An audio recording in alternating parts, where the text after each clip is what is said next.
ஆகாஷ்வாணி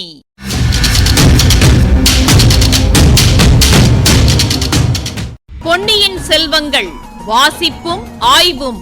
வாசிப்பவர் ராமசுவாமி சுதர்சன் அவர்கள். மகாராஜாதிராஜ ராஜகம்பீர ராஜமார்த்தாண்ட ராஜகுலோத்துங்க ராஜகுலதிலக ஈரேழு 14 லோகத்தின் அதிபதி பாரா.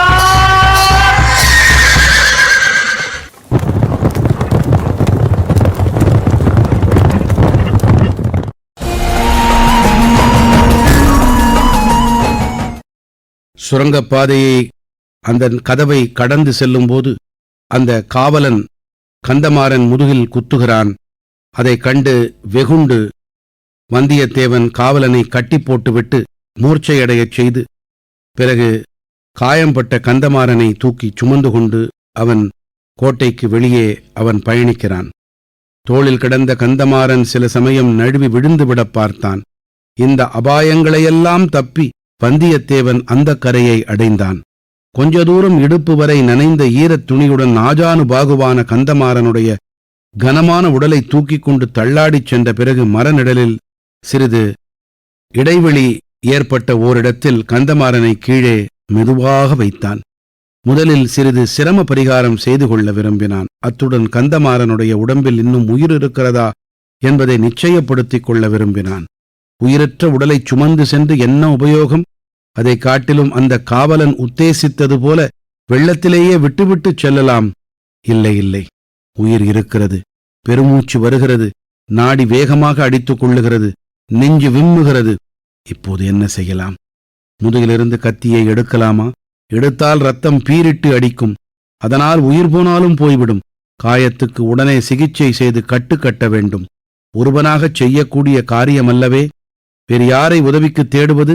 சேந்தன் அமுதனுடைய நினைவு வந்தது. அவனுடைய தோட்டமும் வீடும் வடவாற்றின் கரையிலேதான் இருக்கின்றது. இங்கே சமீபத்திலேயே இருக்கக்கூடும். எப்படியாவது சேந்தன் அமுதனுடைய வீட்டுக்கு தூக்கிக் கொண்டு போய் சேர்த்தால் கந்தமாறன் பிழைக்க வழியுண்டு. ஒரு முயற்சி செய்து பார்க்கலாம். கந்தமாறனை மறுபடியும் தூக்க முயன்றபோது அவனுடைய கண்கள் திறந்திருப்பதைக் கண்டு வந்தியத்தேவன் வியப்பும் மகிழ்ச்சியும் கொண்டான். கந்தமாறா, நான் யார் தெரிகிறதா என்று கேட்டான்.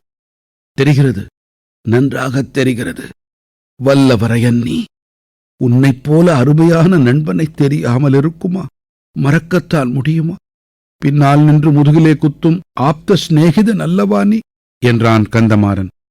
வல்லவரையன் இந்த கடைசி வார்த்தைகள் சவுக்கினால் அடிப்பது போலிருந்தது.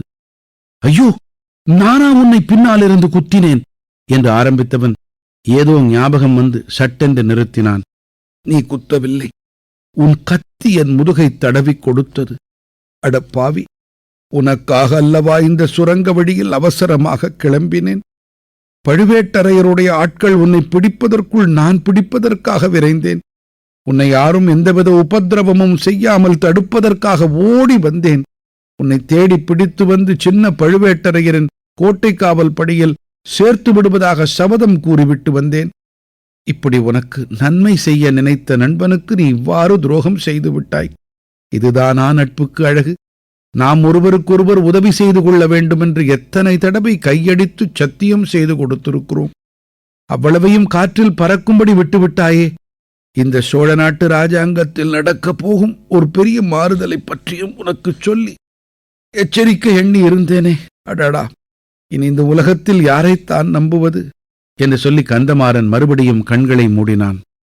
இவ்வளவு அதிகமாகவும் ஆத்திரமாகவும் பேசியது அவனை மீண்டும் மூர்ச்சையடையும்படி செய்திருக்க வேண்டும். நம்புவதற்கு மனிதர்களாயில்லை, பழுவேட்டரையர்களை நம்புவது என்று வந்தியத்தேவன் முணுமுணுத்தான். ஆயினும் அவனுடைய கண்களில் கண்ணீர் துளித்தது. தான் சொல்ல எண்ணியதைச் சொல்லாமல் விட்டதே நல்லது என்று எண்ணிக்கொண்டான். கந்தமாறனுடைய உடலை மறுபடி தோளில் தூக்கி போட்டுக்கொண்டு நடக்கலுற்றான். இரவில் மலரும் பூக்களின் நறுமணம் குபீர் என்று வந்தது. சேந்தன் அமுதனுடைய வீடு சமீபத்தில்தான் இருக்க வேண்டும் என்று அவன் எண்ணியது வீண் போகவில்லை. விரைவில் தோட்டம் வந்தது. ஆனால் அந்த தோட்டம் முதல் நாள் பார்த்ததற்கும் இன்று பார்ப்பதற்கும் எவ்வளவு வித்தியாசம்! அனுமார் அழைத்த அசோகவனத்தையும் வானரங்கள் அழித்த மதுவனத்தையும் அந்த தோட்டம் அப்போது ஒத்திருந்தது. ஆஹா, தன்னை தேடிக்கொண்டு பழுவேட்டரையரின் ஆட்கள் இங்கே வந்திருந்தார்கள் போலிருக்கிறது. வந்தவர்கள் இத்தகைய அக்கிரமங்களைச் செய்துவிட்டு போயிருக்கின்றார்கள். அடடா, சேந்தன் அமுதனும் அவனுடைய அருமை அன்னையும் எவ்வளவு அரும்பாடுபட்டு இந்த நந்தவனத்தை வளர்த்திருக்க வேண்டும். அவ்வளவும் பாழாய்ப் போய்விட்டதே. நந்தவனம் அழிந்ததில் அனுதாபம் சட்டென்று விலகியது. தன்னுடைய அபாயகரமான நிலைமை நினைவு வந்தது. ஒற்றர்களும் கோட்டை காவல் வீரர்களும் இங்கே சமீபத்தில் எங்கேயாவது காத்திருந்தால் என்ன செய்வது? அவர்களை ஒருகை பார்த்து சமாளிக்க வேண்டியதுதான். நல்ல வேளையாக அதோ நமது குதிரை கட்டிய மரத்திலேயே இன்னும் இருக்கிறது. ஒருவேளை தன்னை பிடிப்பதற்காகவே அதை விட்டு வைத்திருக்கிறார்களோ? எப்படியிருந்தாலும் என்ன செய்ய முடியும்? இவனை இந்த குடிசையில் உள்ள நல்ல மனிதர்களிடம் ஒப்புவித்துவிட்டு குதிரையில் ஏறி தட்டிவிட வேண்டியதுதான். இங்கே புறப்படும் குதிரை பழையாறை போய்த்தான் நிற்க வேண்டும். மெல்ல மெல்ல அடிமேல் அடி வைத்து நடந்து குடிசை வாசலை அடைந்தான். வாசல் திண்ணையில் படுத்திருந்த சேந்தன் அமுதனை தட்டி எழுப்பினான். தூக்கிவாரி போட்டுக்கொண்டு எழுந்த அமுதனுடைய வாயை பொத்தினான். பிறகு மெல்லிய குரலில் சொன்னான், தம்பி, நீதான் எனக்கு உதவி செய்ய வேண்டும். பெரிய சங்கடத்தில் அகப்பட்டுக் கொண்டிருக்கிறேன். இவன் என் அருமை சிநேகிதன், கடம்பூர் சம்புவரையர் மகன் கந்தமாறன். நான் வரும் வழியில் யாரோ இவனை முதுகில் குத்தி போட்டிருந்தார்கள், எடுத்து வந்தேன் என்றான். படுபாவிகள், முதுகிலே குத்தியிருக்கிறார்களே, எப்பேற்பட்ட சுத்த வீரர்கள் என்றான் அமுதன். பிறகு, இவனை என்னால் முடிந்தவரை பார்த்துக் கொள்ளுகிறேன். இன்று மாலையிலிருந்து கும்பல் கும்பலாக பல வீரர்கள் வந்து உன்னை தேடிவிட்டு போனார்கள். அவர்களால் நந்தவனமே அழிந்து போய்விட்டது. போனாலும் போகட்டும், நீ தப்பிப் பிழைத்தால் சரி. நல்ல வேளையாக உன் குதிரையை அவர்கள் விட்டு போய்விட்டார்கள். குதிரையில் ஏறி உடனே புறப்படு. அப்படித்தான் என் உத்தேசமும். ஆனால் இவன் உயிரை காப்பாற்ற ஏதேனும் செய்ய வேண்டும். அதை பற்றி உனக்கு கவலை வேண்டாம். என் தாயார் இந்த மாதிரியான விஷயங்களில் கைதேர்ந்தவள். காயங்களுக்கு சிகிச்சை செய்ய அவளுக்கு நன்றாகத் தெரியும் என்று சொல்லி சேந்தன் அமுதன் குடிசையின் கதவை லேசாக 2 தட்டு தட்டினான். உடனே கதவு திறந்தது. சேந்தன் அமுதனுடைய அன்னை வாயிற்படியிலே நின்றாள்.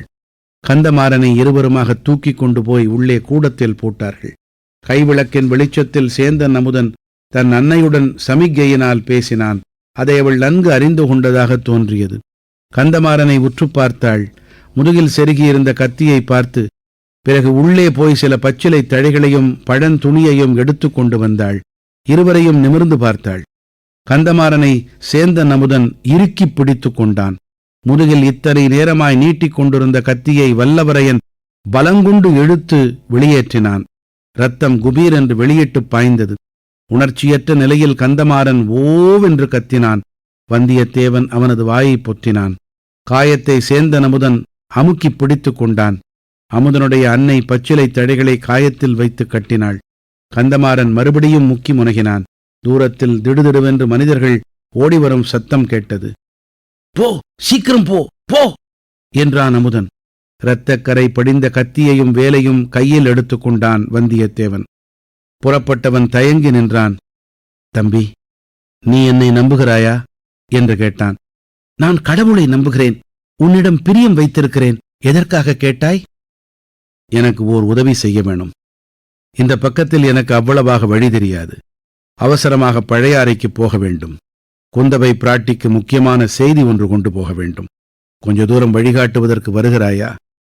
உடனே சேந்தன் அமுதன் தன் அன்னையிடம் இன்னும் ஏதோ ஜாடையாகச் சொன்னான். இதிலெல்லாம் அவள் அதிக வியப்பு அடைந்ததாகத் தோன்றவில்லை. போய் வரும்படி சமிக்ஞையினால் தெரிவித்தாள். காயம்பட்டவனை தான் கவனித்துக் கொள்வதாகவும் ஜாடை காட்டினாள்.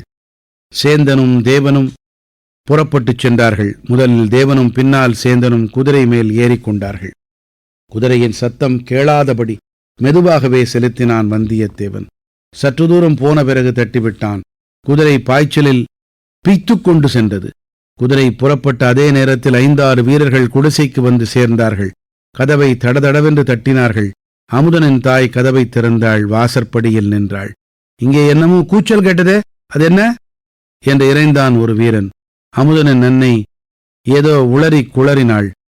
இந்த காது கேட்காத, வாய் பேச முடியாத இந்த அம்மா கிட்ட பேசி என்ன பிரயோஜனம்? உள்ள போய் பார்க்கலாம் என்றான் ஒருவன். இந்த அம்மா வழி மறிச்சுக்கிட்டு நிக்குத. அந்த பூக்குடல பையன் எங்க போனான்? பா, அந்த அம்மாவை தள்ளிட்டு உள்ள போங்கப்பா. சேந்தன் அமுதனுடைய தாயார் மேலும் சமிக்ஞை பாஷையில் ஏதேதோ கத்தினாள். தன்னை தள்ள முயன்ற வீரனை அவள் தள்ளிவிட்டு கதவை தாளிட பார்த்தாள். 4-5 பேராக கதவை பிடித்து தள்ளி சாத்த முடியாதபடி செய்தார்கள். அமுதனுடைய தாய் இன்னும் உரத்த கூச்சல் புலம்பலுடன் திடீரென்று கதவை விட்டாள். 2-3 பேர் கீழே உருட்டி அடித்துக் கொண்டு விழுந்தார்கள். மற்றவர்கள் அவர்களை மிதித்து கொண்டு உள்ளே புகுந்தார்கள். ஆள் இங்க இருக்கிறான் என்று ஒருவன் கத்தினான். அகப்பட்டுக்கிட்டானா என்றான் இன்னொருவன். ஓட போறான், புடிச்சு கட்டுப்போ என்றான் இன்னொருவன். அந்த அம்மா மேலும் புலம்பினாள். ஒரே இரத்த விளாரா இருக்குது என்று ஒருவன் கூவினான். இந்த பகுதிக்கான ஆய்வினை எழுதியவர் ஐங்கரன் அவர்கள். வழங்குபவர் வித்யாச்சாரி குத்ரா அவர்கள்.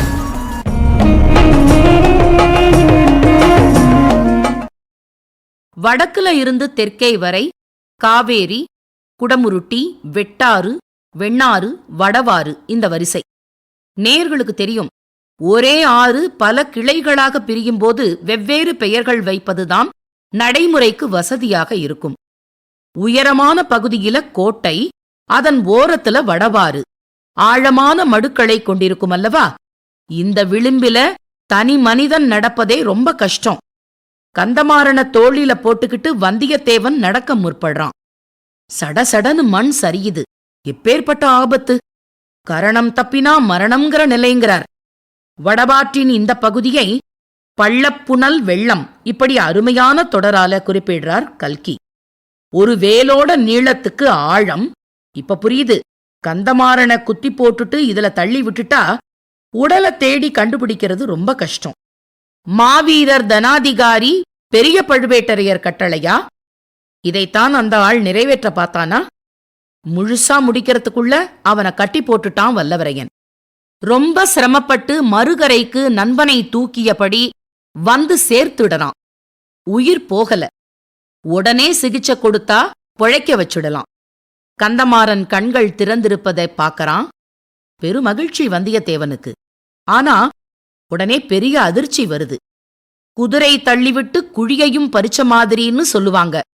தன்னை பின்னால் இருந்து குத்தினவன் வந்தியத்தேவன் தான்னு தவறான முடிவெடுத்த கந்தமாறன் அந்த வேதனையிலும் அவனை சவுக்கால அடிக்கிற மாதிரி பேசிடுறான். பயங்கர குற்றச்சாட்டு. கூடவே சில விஷயங்களும் தெரிய வருது.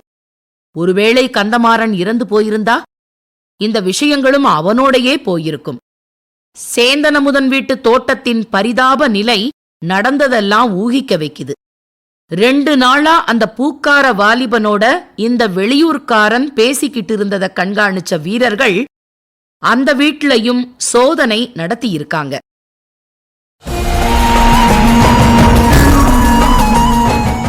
பொன்னியின் செல்வங்கள் வாசிப்பும் ஆய்வும் கேட்டீர்கள். வாசித்தவர் ராமசுவாமி சுதர்சன் அவர்கள். வழங்கியவர் வித்யாச்சாரி குத்ரா அவர்கள். படைப்பு சென்னை வானொலி நிலையம்.